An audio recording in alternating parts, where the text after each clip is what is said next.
Andy, how are you, my old son? Very good, my old son. I haven't seen you for a bit. What a weekend. Unbelievable yesterday, wasn't it? I mean, it was such an... Well, it's been, as you say, such an amazing weekend of sport all round. But, I mean, there's goggle-eyed yesterday by the time it all finished, wasn't you? Listen, even by my own standards, there was iPads on, there was TVs on, TVs up the stairs on, phones on. Terrific. Watching games. I mean, we've got to try and get into all of it this morning. I mean, what about the old firm game? What a result that was for Rangers. What a week Fergie's had. What a week he's had, mate. I mean, after that 120 minutes was absolutely incredible. And the Newcastle boys yesterday.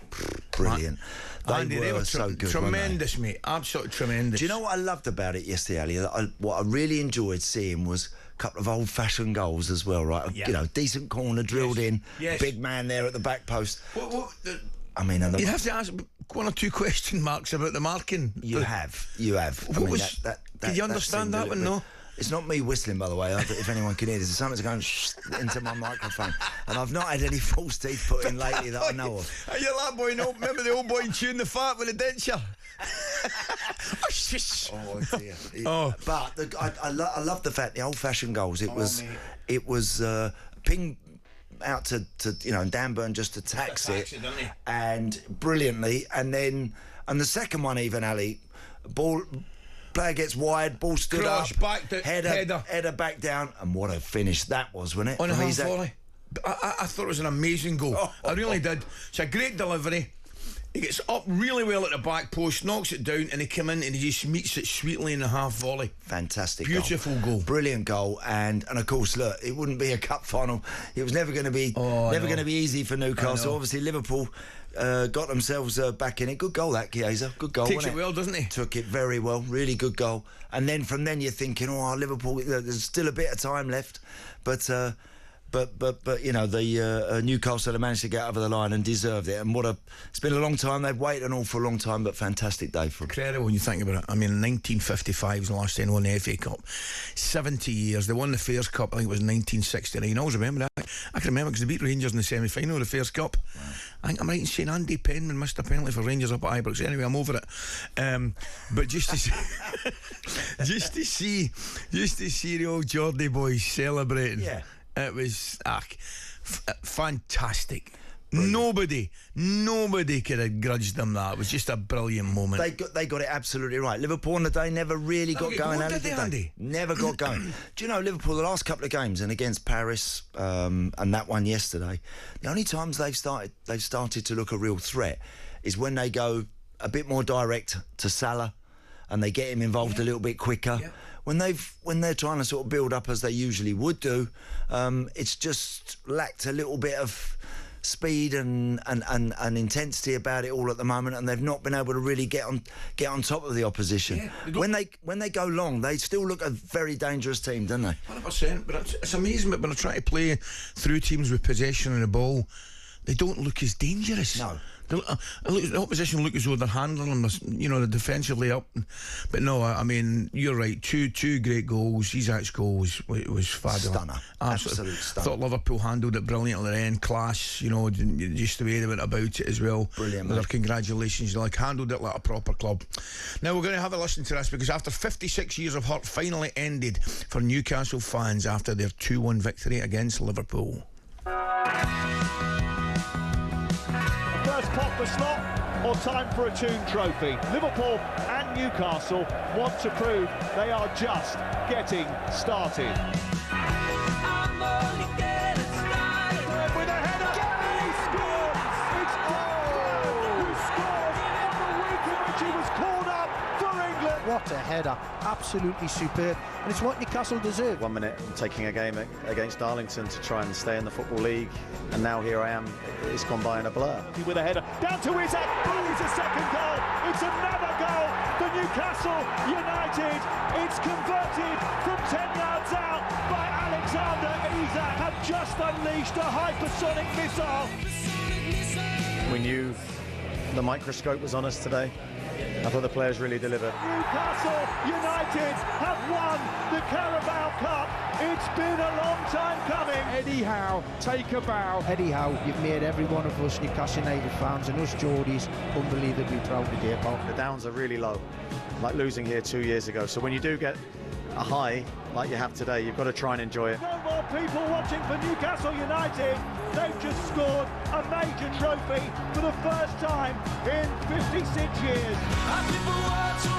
Yeah, brilliant. The two Army were sent into ecstasy last night as goals either side of half-time by Dan Byrne and Alexander Isak secured their first major trophy. I can still hear that whistling a wee bit, mate, anyway. Yeah. In 56 years, and their first domestic success since the 50s, like I said earlier on there. Manager Eddie Howe will no doubt go down in English folklore after the win. He became the first English manager to win a trophy since Harry Redknapp in the process. That's unbelievable. When was that? It is. Was that 2008? 2008. It certainly was. And delighted, Freddie. Look, because he's gone to Newcastle. Huge project, huge opportunity for him, and then all of a sudden, they bought a player for 3 or 4 windows, whatever, Ali, and you're starting to think, what's going on there? Yeah. And then, but now in winning that one yesterday and getting over the line, I'm sure now they're going to really kick on from here. Brilliant day. Well, let's hear what he had to say, because after the game he spoke about what it meant to have achieved that feat. It's so funny, your career is... It's crazy. I mean, as you say, 1 minute I'm taking a game against Darlington to try and stay in the Football League, and now here I am. It's gone by in a blur. But all I can say about it is very similar to Dan's story. I've just worked extremely hard.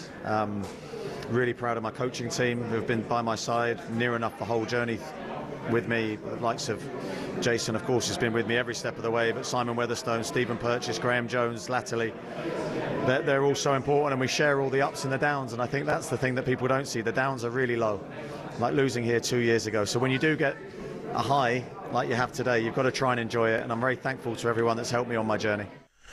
OK, on last night's final word, Andy, it was all too much for Newcastle fan Jill. No, I'm going to break down. It was the proudest moment of my life watching my boys going into Wembley. When did it last? Jill, listen, Jill. I've been down 2 days, and I promise you, everybody, whatever culture they are, have said to us, hope you do it, hope you win, hope you win. Phenomenal, absolutely, great. I can't believe it. Well, listen, I can't believe it. She's got a fright there, man. She sounded enough. She sounded a bit like the Newcastle Cathy Bates at the start there, isn't she? No, but what a lovely day from, and that's why I think there's a lot of affection for Newcastle. Of course there is. Because of the suffering they've had over the years, but also because there's so many of them. Yeah. Those Newcastle fans, I mean, brilliant. There couldn't have been hardly anybody left up in the North East yesterday. Oh, what a day to be a burglar up there. Dear me. What dear. Yeah. But in all seriousness, I mean, fantastic. And they've been celebrating into that celebration is going on for days. It will do, won't it? It will. Look, that's going to be a bit special. And Big Dan Byrne as well. I mean, we spoke about it. Terrific. And even what a story. Great story. And I'll tell you, he's obviously got himself in the England squad too, and absolutely on merit. He's yes, of course, as a giant guy, he's a huge asset from those corners, and lovely to see him meet that one so perfectly yesterday. But more than that, he's a good competitor. And I thought his all-round game yesterday. Yeah. I mean, they had some great performances yesterday. They really did. Joe Linton, another one. Joe Linton, man. He's great. You just want to, you want to get in the team with him, don't you? You do. So true. So I thought there was a lot of very good performances. But I think Big Dan probably just shaded him, and with his goal as well, he thoroughly merited. Tell you who was really emotional at the end of the game as well. Guimaraes was. Oh, he was. Was great, wasn't it? Wonderful, lovely to see that. Kids were born up there and all that kind of stuff. Exactly, and again, I think that it's a club that clearly gets into your bones. I think as a players, everyone that's played for that club. I've never heard anyone turn around and say anything to me like, correct, I didn't enjoy it up there. I didn't enjoy it there. It was a nightmare up there. Yeah. And that place, there's something wrong with that place. Never. Nobody. Everybody comes out there saying, oh, what a club. Yeah. What a place. Brilliant. Absolutely brilliant. Well done, guys. On AM, on DAB, via the talkSPORT app and on your smart speaker. talkSPORT.